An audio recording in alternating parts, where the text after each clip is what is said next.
जीवन का एक ही उसूल रखें, यारी में गद्दारी नहीं और गद्दारों से यारी नहीं। हमेशा याद रखें, सफलता तभी मिलती है जब आपके सपने आपके डर से बड़े हो जाते हैं। मन और मकान को वक्त वक्त पर साफ करते रहना चाहिए, क्योंकि मकान में बेमतलब का सामान और मन में बेमतलब की गलतफहमियां भर जाती हैं। इसलिए मन में भरकर नहीं, बल्कि मन भरकर जिएं।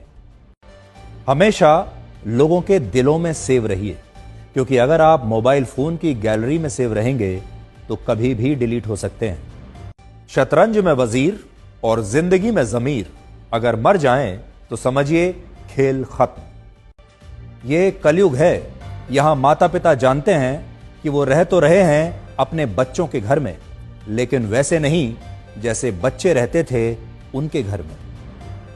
अजीब सौदागर है ये वक्त भी।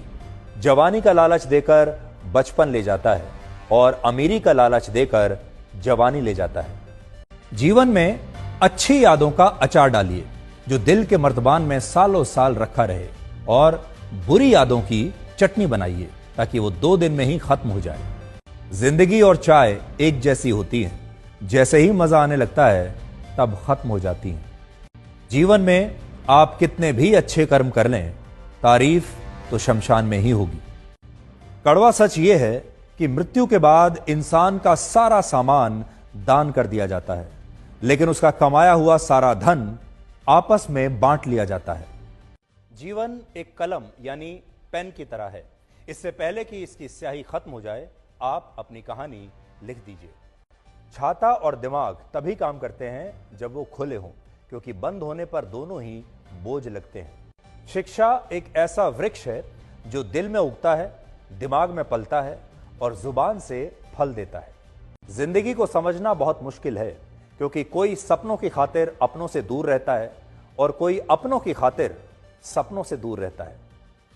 कितनी अजीब बात है, आंखें तालाब नहीं फिर भी भर आती हैं, दिल कांच नहीं फिर भी टूट जाता है, और इंसान मौसम नहीं फिर भी बदल जाता है। जीवन में 3 चीजें बहुत सोच समझ कर दें: जवाब, सलाह और उधार, क्योंकि देने के बाद ये कभी वापस नहीं आते। जीवन उसी का मस्त है जो अपने काम में व्यस्त है। परेशान वही है जो दूसरों की खुशियों से त्रस्त है। कभी पछतावा ना करें, क्योंकि अगर बीता हुआ समय अच्छा था तो वो यादगार है, और अगर बीता हुआ समय खराब था तो वो एक अनुभव है। अगर आपको कभी किसी चीज पर घमंड आए तो शमशान का एक चक्कर लगा लेना। आपसे भी बड़े बड़े और बेहतरीन लोग वहां राख बनकर पड़े हैं।